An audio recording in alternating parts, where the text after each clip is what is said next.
Good morning po sa inyo mga sir, mga ma'am. Si Sir Ron po ito. Ito po may estudyante po ngayon. Si Sir, pangalan? Leonardo Cabasag Jr. po. Oh, taga saan si Sir? Nagagawin ko malarang Sambuanga del Sur. Wala. Sino shoutout mo, Sir? Yung mga kasama ko someday, si Angelica Uba, at saka yung pinsan ko si Marjun Likin. Kasamahan ko sa Aurora dati. Yan lang. Yan lang po, tsaka sa pamilya ko. Ayun. Sige, magta-drive na to si Sir. Oh, ayan na si Sir. So ito si Sir, mag-a-additional siya ng code 3. So ang lisensya ni Sir is more than 4 years na din. So qualified na po yung kanyang pagiging pagkuha ng code 3. Dapat kasi 4 na taon na professional yung lisensya niya bago makapag code 3. So ito si Sir, qualified na. So yun nga po, yung requirements natin sa LTO, yung PDC certificate po. Walang ibang requirements na hanapin si LTO kundi yung PDC natin na nanggagaling dito sa aming driving school.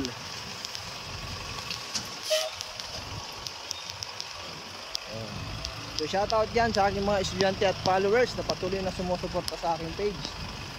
So madami nag-i-inquire kung non-pro ba pwedeng mag code 3. Hindi po pwedeng mag code 3 pag non-pro.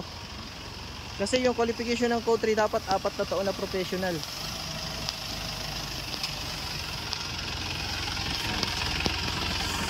So ang gagawin pag non-pro yung lisensya, pupunta ng LTO, ipapa-professional mo muna yon. Pag naging professional na po, mag-antay lang ng 4 na taon. Medyo matagal po talaga ang pag-aantay. Dapat yung mga noon pa sana na i-pro na yung lisensya. Yun po kasi yung bagong system ngayon. Yan, parking to si Sir.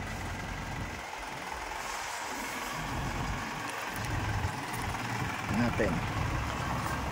Ayos.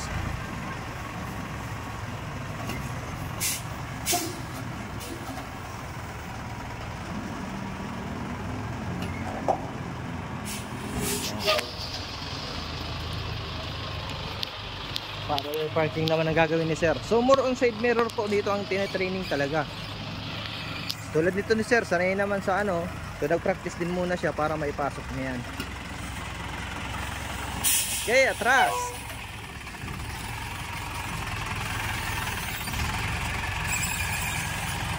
Yan.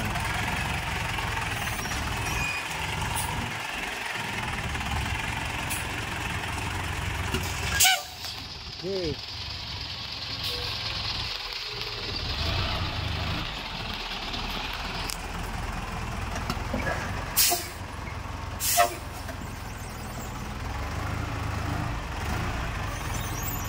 Up, brake, neutral. Okay. Salamat sir. Okay, yan si Sir. So yun po yung mga gusto mag-additional code 3 at code 8 PM lang po. Maraming salamat po. God bless po sa inyo lahat.